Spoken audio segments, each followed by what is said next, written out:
want to make an opening statement first, if you don't mind. First off, very humbled to be here. This is one of the premier programs in all of college football, and I get to coach linebackers at it, and probably one of the best linebacker scheme-friendly schemes with Coach Venables. So, and adding the fact I'm 3 hours from home, it's a dream come true, and it's been very special. And the time here has been awesome so far. Learned a lot, and the best part about this place is the players that Coach V brought in. We don't have any issue kids on the team. It's a bunch of people that are hungry, humble, right, and wanting to get this thing going and where it needs to be. I think we're all excited for that next chapter. So let's go with some questions. Just how did this come to be? It seemed like it happened kind of fast. I know you were at Arkansas State very shortly. Just take us through. Yeah, I was at Arkansas State long enough to buy a house. So if anybody wants a house in Jonesboro, come look me up after this. Just took the DC job at A-State, and Coach V called probably 3 or 4 days before it became official, saying, asking if I was interested in all that stuff, and I told him didn't really care what the pay was or what the title was. Just let me know, and I'll get the shortest route to Norman I can. It's like I said, I don't know if I deserve to be here, but I'm very, very humbled and very grateful that I am here, and it's a privilege, and I don't take it lightly. Before that conversation, and then just how's that synced up to work with it every day? Yeah, it's been good. And one of the reasons I wanted to take this job, the last 3 jobs I've had, I was a coordinator, so you kind of know your own stuff, and you don't really grow as much, I would say, if it's just you, right? So now I get to learn a new scheme, not to mention arguably one of the best schemes from one of the best coordinators over the last 2 decades. And then not only that, but he's also the head coach, he's the defense coordinator, and he's pretty much the linebackers coach too, right? So I get Coach V in all 3 phases, and watching him and learning from him on what he wants his linebackers to look like. All of that summed up is why I wanted this job. I wanted to grow, and I wanted to learn from the best, and it's hard to beat Coach Venables. Nate, who on the defense has stuck out to you already, and how have they stuck out to you? Oh, I think with this defense, it's very well-rounded. I think there's so many faces, and the one thing that I'll talk about more so is the depth at each position. Just with my guys on the inside, you have Kip, you have Kobe, you have Sammy, you have Owen, you have Kendall Daniels, Taylor, and Ness. You got 4 or 5 guys that arguably could start, and that's what we're going to need, as you guys know more than I do, even especially as SEC is brutal and it's long. So if you can't roll too deep and have 4 or 5 guys that can play without a drop off, there's going to be an issue. I think Reggie Powers had an unbelievable spring with Coach Goodwin at the Cheetah position. Kendall Daniels is a very intriguing player. He plays 3 to 4 positions here already, and to do that in this scheme is very hard because it's a very complex structure. You have to know a lot of moving pieces, and I'm really proud of how he handled his short-term move. I think the D-line and D-ends, it's just it got a chance to be good as long as they keep improving. How much did it help with Kobe and Kip and their experience? Oh my gosh, we have like 150 calls, so I'm asking them what we're supposed to be doing on stuff. It's nice that they've been in this system so long, and they're so mature. We have a very older, experienced group, so it's been good for me just to listen to them. Obviously, Coach Goodwin's been in this system for 7 years, so hearing it from all different angles and everyone, preaching the same language. I think Coach Venables does a good job of getting everyone mainstreamed and has the same vision and what it's supposed to look like. That way we can move fast when we have to. So those older guys have been a huge piece for me, helping to pick this thing up as well.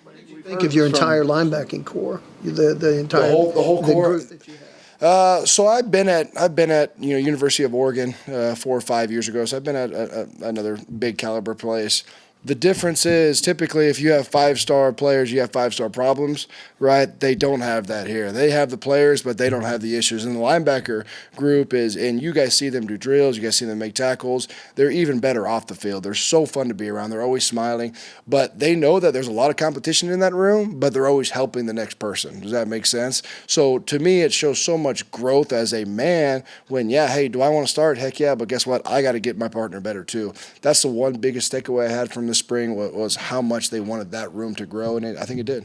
We've heard from people in your past about what kind of player you were. Describe yourself, what kind of player you were, 4-time All-American, but undersized, slow, whatever. stands out to you? Slow, yeah. I think you hit it. That's- Jesus. I've heard. Yeah, what else? Anything else? That was terrible. No, I try to coach how I played. I was not very fast, right?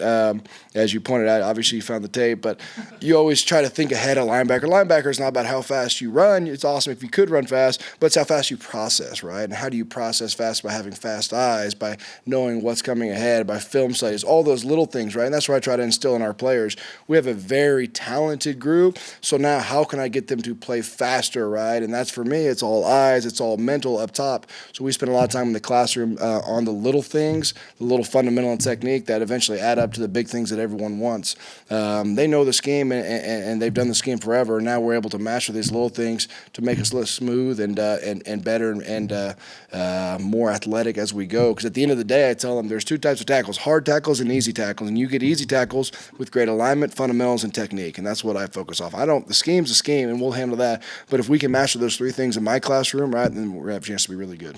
About your short time as an interim head coach, and what do you bring to Yeah. the job from that? That's what I always told. I was at New Mexico State with Coach Kill, and he always asked me, "Do you ever want to be a head coach?" And I said, "No, only the last day of the month."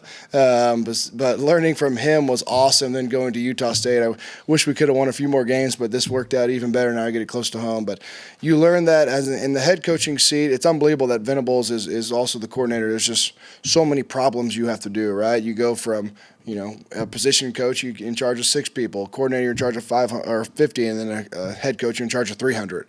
So it's just so much more time needed. And I was a little bit too thin on how I addressed everything, but learned a lot from it, and hopefully get another chance down the road.